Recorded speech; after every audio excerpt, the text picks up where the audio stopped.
এখন বাজে সকাল 6টা। ছাদে এসেছি গাছগুলোকে দেখার জন্য। কি সুন্দর দেখো মেঘটা, লাল আকাশ। ঠান্ডা আছে।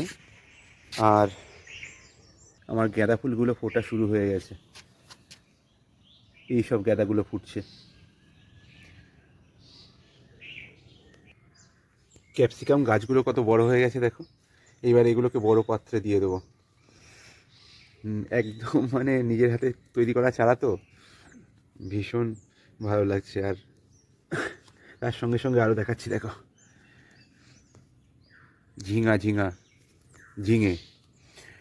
গরমকালের খুব দরকারি একটা সবজি, চারা তৈরি করেছি। আর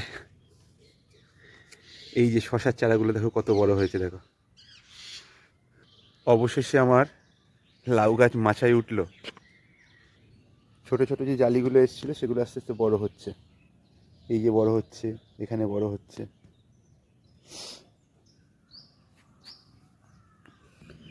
শিম গাছে ফুল এসছে, তার মানে শিমও হবে এরপর।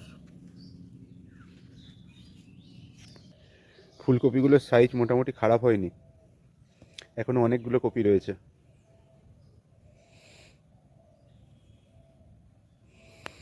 এই চারাটা সেদিনকে কিনে এনেছিলাম 40 টাকা দিয়ে। এটাকেও একটা বড় পাত্রে দিয়ে দেবো। এই গাছটা আমার খুব প্রিয়, মানে বিভিন্ন কালারের হয় কিন্তু এই কালারটা সব থেকে আমার ভালো লাগে। সকালবেলা ছাদে এসে ভালোই লাগছে, ওয়েদারটাই অন্যরকম লাগছে। চলো এখনকার মতো টাটা, আবার পরে দেখা হচ্ছে।